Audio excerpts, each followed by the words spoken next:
नमस्कार all of you. आप कक्षा 12 का जीव विज्ञान पढ़ रहे हैं, जिसमें आपको अध्याय 5 पढ़ाया जा रहा है, वंशागत और विविधता के सिद्धांत। इसमें आज आपको पढ़ाया जाएगा सहप्रभाविता के बारे में, कोडॉमिनेंस के बारे में, एनसीईआरटी जीव विज्ञान पेज नंबर 85 के बारे में। तो पिछले वीडियो लेक्चर में आपको अपूर्ण प्रभाविता के बारे में बताया गया था, ठीक है। एक जीन वंशागत हेडिंग चल रही है, जिसके अंतर्गत अपूर्ण प्रभाविता के बारे में कंप्लीट हो चुका है। आज आपको पढ़ाया जाएगा सह प्रभाविता के बारे में, कोडॉमिनेंस के बारे में, ठीक है। तो अभी तक हम चर्चा कर रहे थे कि उन संकरणों क्रॉसों की जहां F1 दो जनकों में से किसी एक से मिलता था, प्रभावी अर्थात प्रभाविता के रूप में। जैसे मटर में आपने देखा था कि लंबे पौधे और बौने पौधे, लंबा पौधा प्योर था और बौना पौधा प्योर था, कैपिटल टी और स्मॉल टी। उनका जब आपने पर परागण कराया, ठीक है, तो जो F1 पौधा तैयार हुआ वो कैसा था? लंबा पौधा था, ठीक है, लंबा पौधा था, अर्थात जो प्रभावी लक्षण था वो क्या था? लंबाई का था। बौना पौधा दिखाई नहीं दिया F1 पीढ़ी में, सारे पौधे कैसे थे? लंबे थे, ठीक है। और अगर वास्तव में क्या थे? वह संकर लंबे थे, कैपिटल टी स्मॉल टी थे। लेकिन जो प्रभावी लक्षण था वह आपको फिनोटाइप के रूप में दिखाई दिया, दृश्य रूप के रूप में आपको दिखाई दिया, अर्थात प्रभावी लक्षण जो है F1 पीढ़ी में दिखाई दिया। लेकिन उसके बाद आपने एक अपूर्ण प्रभाविता में एग्जाम्पल पढ़ा स्वान पुष्प के बारे में, स्नैपड्रैगन एंटीराइनम के बारे में। तो उसमें आपने देखा कि लाल फ्लावर और श्वेत फ्लावर वाले पौधों में जब क्रॉस कराया गया तो F1 पीढ़ी में क्या आया? गुलाबी फ्लावर वाले पौधे आए। तो यहाँ पर क्या हुआ? यहाँ पे प्रभावी नहीं हुआ, जो लाल कलर था वह प्रभावी नहीं हुआ, ठीक है। तो इसमें क्या हुआ? लाल न हुआ न सफ़ेद हुआ, ठीक है, दोनों मिक्स हो गए और F1 पीढ़ी में सारे गुलाबी पुष्प हो गए, अर्थात यहाँ पर क्या हो गया? अपूर्ण प्रभाविता हो गया। अर्थात कंप्लीट रूप से न तो वह लाल हुआ न तो वह सफ़ेद हुआ, वह बीच में मिक्स हो गया, अर्थात गुलाबी हो गया। लेकिन मटर वाले में ऐसा नहीं था, मिक्सिंग नहीं हुई थी, उसमें सारे लंबे थे, ठीक है, उसमें बौना कोई नहीं था। ऐसा नहीं कि मधौला कलर आ गया हो, न लंबा हो न बौना हो, बीच में आ गया हो, ऐसा नहीं था, सारे लंबे पौधे दिख रहे थे, ठीक है। लेकिन स्वान पुष्प में अपूर्ण प्रभाविता में क्या हुआ? सारे जो पुष्प थे वह गुलाबी कलर के आ गए थे, न लाल थे न सफ़ेद थे, मिक्स हो गया, अर्थात गुलाबी हो गए थे, ठीक है। तो अभी तक आपने उन संकरणों क्रॉसों की जहां F1 दो जनकों में से किसी एक से मिलता था, ठीक है, अर्थात प्रभाविता या मध्य लक्षण वाला था, अपूर्ण प्रभाविता, ठीक है। यह तो पढ़ लिए आप। अब आप पढ़ेंगे सहप्रभाविता के बारे में। तो सहप्रभाविता ऐसी घटना है जिसमें F1 पीढ़ी दोनों जनकों से मिलती जुलती है। सहप्रभाविता में क्या होगा कि F1 पीढ़ी जो होगा वह दोनों जनकों से मिलती जुलती रहेगी, ठीक है। ऐसा नहीं है कि वह जो है एकदम जो है डिफरेंट एक ही मिलेगा, जैसा कि मटर के साथ हुआ, या फिर दोनों मिक्स हो जाएंगे, ठीक है। जैसे आपने अपूर्ण प्रभाविता में देखा, न लाल दिखाई देगा न सफ़ेद दिखाई देगा, गुलाबी दिखाई देने लगे। लेकिन सहप्रभाविता में क्या होगा?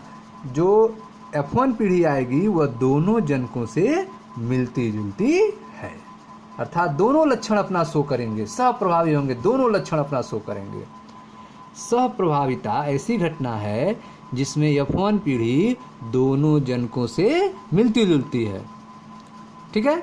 इसका एक अच्छा उदाहरण मानव में एवियो रुधिर वर्ग का निर्धारण करने वाली विभिन्न प्रकार की लाल कोशिकाएं हैं, ठीक है। तो सहप्रभाविता का उदाहरण कौन है? मानव में एवियो रुधिर वर्ग का निर्धारण करने वाली विभिन्न प्रकार की लाल रुधिर कोशिकाएं हैं, ठीक है। एवियो रुधिर वर्ग का नियंत्रण जीन आई करती है। जो एवियो ब्लड ग्रुप है, ठीक है, उसको कंट्रोल कौन करता है? उसका नियंत्रण जीन आई करती है, ठीक। लाल रुधिर कणिकाओं की प्लाज्मा झिल्ली में सतह से बाहर निकलते हुए शर्करा बहुलक होते हैं। ठीक है, जो लाल रुधिर कणिकाएं होती हैं, ठीक है, आरबीसी होते हैं, उनके बाउंड्री पर बाहर बाहर जो है, ठीक है, प्लाज्मा झिल्ली में सतह से बाहर क्या निकले रहते हैं? शर्करा बहुलक निकले रहते हैं। लाल रुधिर कोशिकाओं की प्लाज्मा झिल्ली में सतह से बाहर निकलते हुए शर्करा बहुलक होते हैं। ठीक है, इस बहुलक का प्रकार क्या होगा? ठीक है, जो लाल रुधिर कोशिकाओं के प्लाज्मा झिल्ली में सतह से बाहर निकले हुए जो शर्करा बहुलक हैं, उन बहुलक का प्रकार क्या होगा? इस बात का नियंत्रण जीन आई से होता है। ठीक है, वो जो शर्करा बहुलक हैं वो कैसे होंगे, किस प्रकार के होंगे, इसका नियंत्रण कौन करता है? नियंत्रण जीन आई करता है। ठीक है, इस जीन आई के 3 अलील होते हैं। ठीक है, अभी तक आप 2 अलील के बारे में पढ़ रहे थे, capital T, small T, capital R, small R, ये पढ़ रहे थे। लेकिन अब आप देख रहे हैं कि यहाँ पर जो जीन है आई, इसके 3 एलील हैं, आई ए, आई बी और स्मॉल आई। ठीक है, नियंत्रक जीन आई जो किसका निर्धारण करता है? एबीओ रुधिर वर्ग का। मानव में एबीओ रुधिर वर्ग का नियंत्रण कौन करता है? जीन आई करता है। और जीन आई के कितने अलील होते हैं? 3 अलील होते हैं, आई ए, आई बी और स्मॉल आई होते हैं। ठीक है, अलील आई ए और अलील आई बी कुछ भिन्न प्रकार की शर्करा का उत्पादन करते हैं। ठीक है, तो जो अलील आई ए है और जो अलील आई बी है वह कुछ भिन्न प्रकार की शर्करा का उत्पादन करते हैं, और अलील स्मॉल आई किसी भी प्रकार की शर्करा का उत्पादन नहीं करती है। ठीक है, तो आप देख रहे हैं कि एलील आई ए जो है अलग तरह के शर्करा का उत्पादन करता है, अलील आई बी जो है अलग प्रकार के शर्करा का उत्पादन करता है, लेकिन जो अलील स्मॉल आई है वह किसी भी प्रकार के शर्करा का उत्पादन नहीं करता है। ठीक है, तो आपने देखा कि सह प्रभाविता ऐसी घटना है जिसमें F1 पीढ़ी दोनों जनकों से मिलती जुलती है। सह प्रभाविता ऐसी घटना है जिसमें F1 पीढ़ी दोनों जनकों से मिलती जुलती है। इसका एक अच्छा उदाहरण मानव में एबीओ रुधिर वर्ग का निर्धारण है। ठीक है, निर्धारण करने वाली विभिन्न प्रकार की लाल रुधिर कोशिकाएं हैं। एबीओ रुधिर वर्ग का निर्धारण करने वाले विभिन्न प्रकार की लाल रुधिर कोशिकाएं हैं। एबीओ रुधिर वर्ग का नियंत्रण जीन आई करती है। लाल रुधिर कोशिकाओं की प्लाज्मा झिल्ली की सतह से बाहर निकले हुए शर्करा बहुलक होते हैं। ठीक है, इस बहुलक का प्रकार क्या होगा? इस बात का नियंत्रण जीन आई से होता है। ठीक है, इस जीन आई के 3 अलील होते हैं, आई ए, आई बी और स्मॉल आई। अलील आई ए और अलील आई बी कुछ भिन्न प्रकार के शर्करा का उत्पादन करते हैं, और अलील स्मॉल आई किसी भी प्रकार का शर्करा का उत्पादन नहीं करती है। ठीक, मानव जीन द्विगुणित होता है। मानव जो जीन होता है 2n, वो क्या होता है? 2n होता है, द्विगुणित होता है। इसलिए प्रत्येक व्यक्ति में इस 3 में से 2 प्रकार के जीन अलील होते हैं। मानव जीन जो है वह द्विगुणित होता है, इसलिए प्रत्येक व्यक्ति में, ठीक है, 3 में से 2 प्रकार के जीन अलील होते हैं। आई के 3 अलील हैं, आई ए, आई बी और स्मॉल आई, लेकिन मानव का जो जीन होता है वह द्विगुणित होता है, इसलिए प्रत्येक व्यक्ति में 3 में से 2 प्रकार के ही जीन अलील होते हैं। ठीक है, आई ए और आई बी तो स्मॉल आई के ऊपर पूर्ण रूप से प्रभावी होता है। आई ए भी स्मॉल आई के ऊपर प्रभावी है और आई बी भी है स्मॉल आई के ऊपर प्रभावी है। आई ए और आई बी तो स्मॉल आई के ऊपर पूर्ण रूप से प्रभावी होता है, अर्थात जब आई ए और स्मॉल आई विद्यमान हो तो केवल आई ए अभिव्यक्त होता है, और जब आई बी और स्मॉल आई विद्यमान हो तो केवल आई बी अभिव्यक्त होता है। स्मॉल आई तो शर्करा बनाता ही नहीं है। ठीक है, तो स्मॉल आई जो किसी के भी साथ रहेगा तो वह अपना शर्करा बनाएगा ही नहीं। अगर आई ए के साथ हो तो आई ए वाला शर्करा बनाएगा, आई बी के साथ रहेगा स्मॉल आई तो आई बी वाला शर्करा बनाएगा। ठीक है, आप देखिए ध्यान से, जब आई ए और आई बी दोनों उपस्थित हो तो, ठीक है, अभी तक आपने देखा आई ए जो है स्मॉल आई के साथ था तो आई ए वाला अपना शर्करा बनाता था, आई बी जो है स्मॉल आई के साथ था तो आई बी वाला शर्करा बनाता था, क्योंकि आई तो शर्करा बनाता नहीं है स्मॉल आई। लेकिन जब आई ए और आई बी दोनों उपस्थित हो तो दोनों अपने अपने प्रकार की शर्करा की अभिव्यक्ति कर देते हैं। तो जब आई ए और आई बी दोनों उपस्थित होगा तो दोनों जो हैं अपने अपने प्रकार के शर्करा बनाएंगे, दोनों अपने अपने प्रकार के शर्करा की अभिव्यक्ति कर देते हैं। यही घटना क्या कहलाती है? सहप्रभाविता कहलाती है। यह घटना ही सहप्रभाविता है। ठीक है। इसी कारण लाल रुधिर कोशिकाओं में ए और बी दोनों प्रकार की शर्करा होती है। ठीक है, क्योंकि यहाँ पर क्या है? सहप्रभाविता है। आई ए और आई बी दोनों अगर उपस्थित होंगे तो ये दोनों अपने अपने प्रकार के शर्करा की अभिव्यक्ति कर देते हैं। यह घटना ही सहप्रभाविता है। इसी कारण लाल रुधिर कोशिकाओं में कैपिटल ए और कैपिटल बी दोनों प्रकार की शर्करा होती है। ठीक है। तीन भिन्न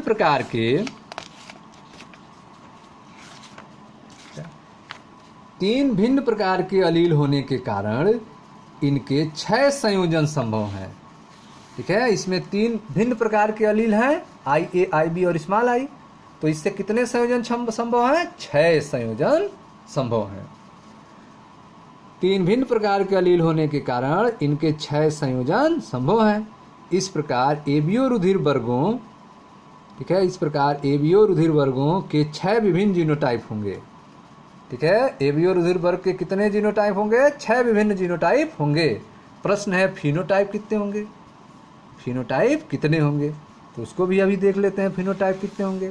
तो पहले समझते हैं इसको, तालिका 5.2 को। मानव जनसंख्या में रुधिर वर्गों का आनुवांशिक आधार दर्शाने वाली तालिका। जनक 1, जनक 2, संतान। ठीक है। तो माता, पिता और संतान। ध्यान से देखते हैं। अगर जो है जनक 1 में, जनक 1 से अलील मिलता है आई ए और जनक 2 से भी अलील मिलता है आई ए, जो संतान होगा उसका जीनोटाइप क्या होगा? संतत का जीनोटाइप आई ए, आई बी। ठीक है। तो संतत का रुधिर वर्ग क्या होगा? ए रुधिर वर्ग बनेगा। ठीक है। उसका ब्लड ग्रुप क्या होगा? ए होगा। ठीक। अगर जो है जनक ए आई ए है, जनक 2 का एलील आई बी है, ठीक है, तो दोनों प्रभावी होंगे। तो संतान का जीनोटाइप होगा आई ए, आई बी।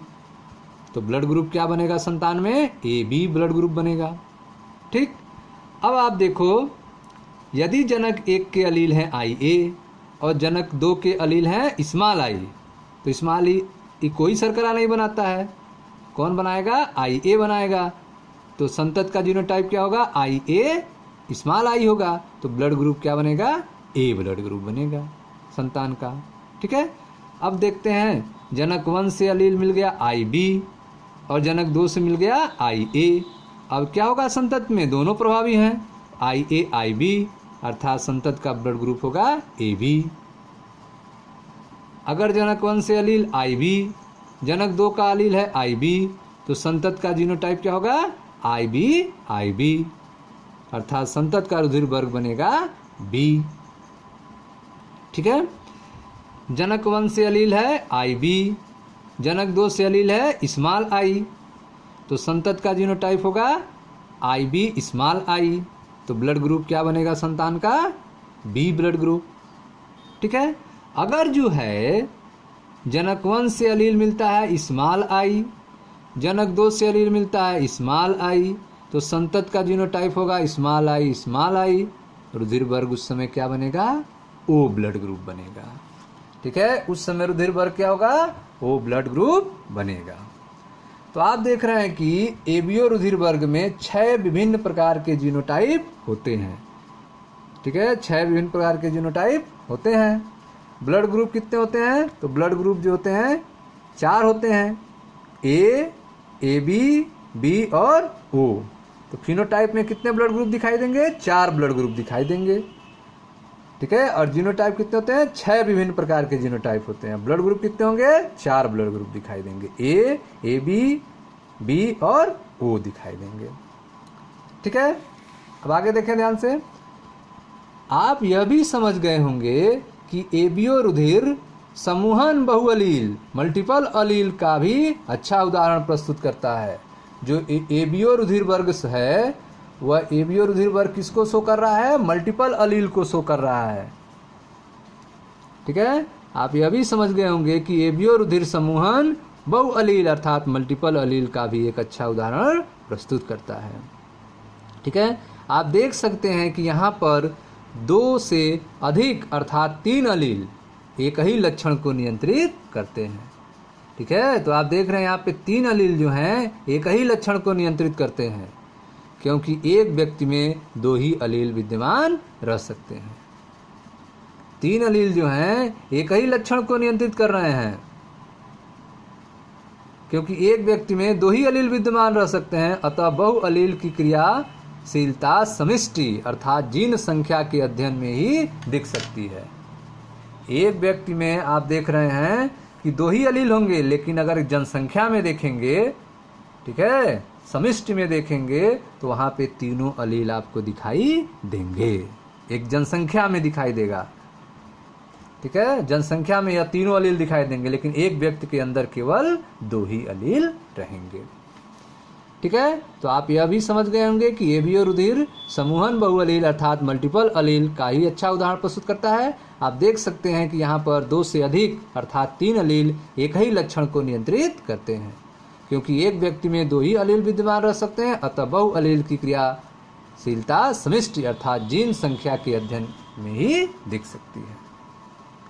ठीक है, तो यह आपने देखा ब्लड ग्रुप के बारे में, जो किस पर था? सहप्रभाविता में का उदाहरण था।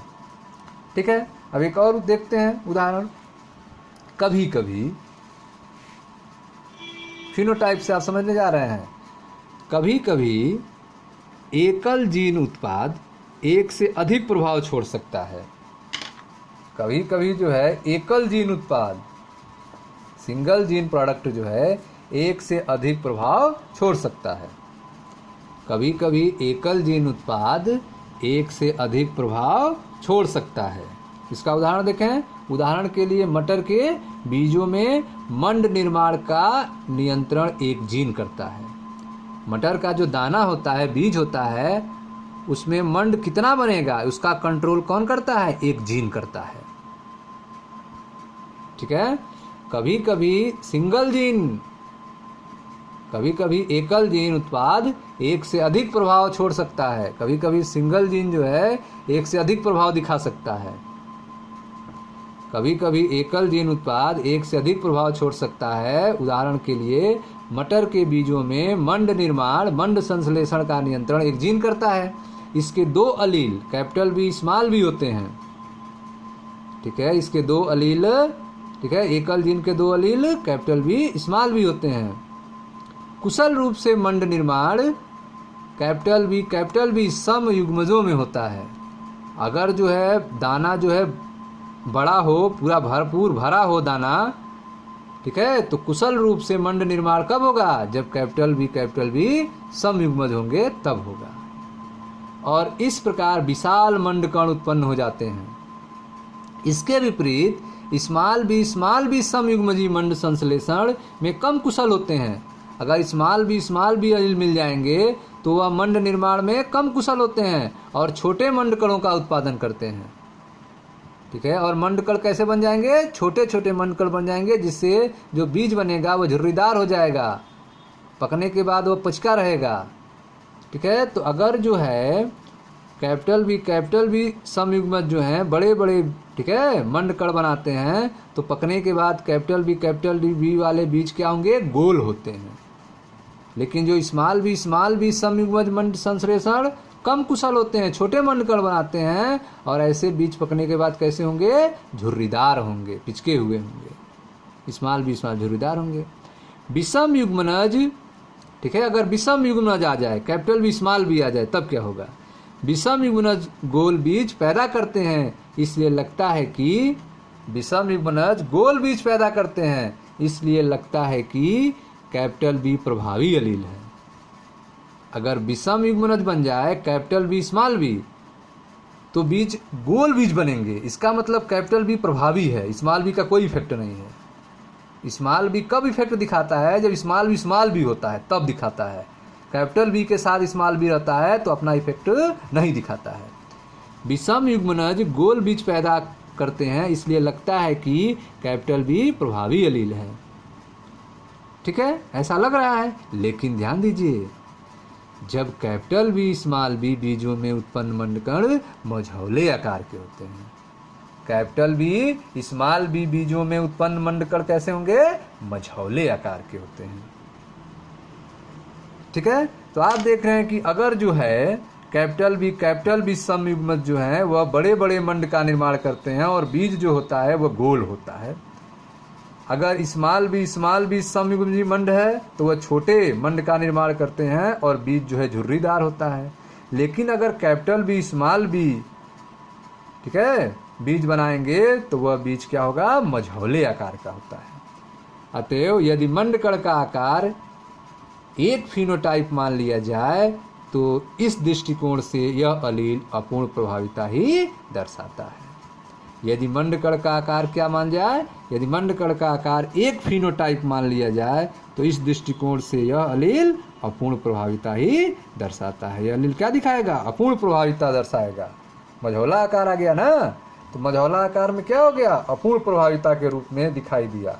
न तो वह जो है पूरा गोल हुआ, न तो वह झुर्रीदार हुआ, यह क्या हुआ? मझौला आकार का हो गया। इसका मतलब यह किस में जा रहा है? अपूर्ण प्रभाविता में जा रहा है, जैसा आप स्नैपड्रैगन में पढ़े थे, स्वान पुष्प में पढ़े थे। ठीक है, अपूर्ण प्रभाविता। ठीक है, अतएव प्रभाविता न तो किसी जीन का या उसके उत्पाद का स्वायत्त लक्षण है। प्रभाविता न तो किसी जीन का या उसके उत्पाद का स्वायत्त लक्षण है। जिसकी सूचना जीन में निहित है यह उतनी ही निर्भर जीन उत्पाद पर और उत्पाद द्वारा जनित जीनोटाइप में होता है। ठीक है, देखिए ध्यान से, जिसकी सूचना जीन में निहित है यह उतनी ही जीन निर्भर जीन उत्पाद पर और उत्पाद द्वारा जनित जीनोटाइप पर होती है जितने कि हमारे द्वारा परीक्षार्थ चुने गए विशेष जीनोटाइप पर। उस मामले में एक जीन से एकाधिक जीनोटाइप प्रभावी होते हैं। ठीक है, तो इस तरह से आपने देखा कि प्रभाविता न तो किसी जीन का या उसके उत्पाद का स्वायत्त लक्षण है। जिसकी सूचना जीन में निहित है यह उतनी ही निर्भर जीन उत्पाद पर और उत्पाद द्वारा जनित जीनोटाइप पर होती है जितनी कि, ठीक है, जितनी कि हमारे द्वारा परीक्षार्थ चुने गए विशेष जीनोटाइप पर। धन्यवाद। वीडियो को लाइक करें, शेयर करें, सब्सक्राइब करें। धन्यवाद।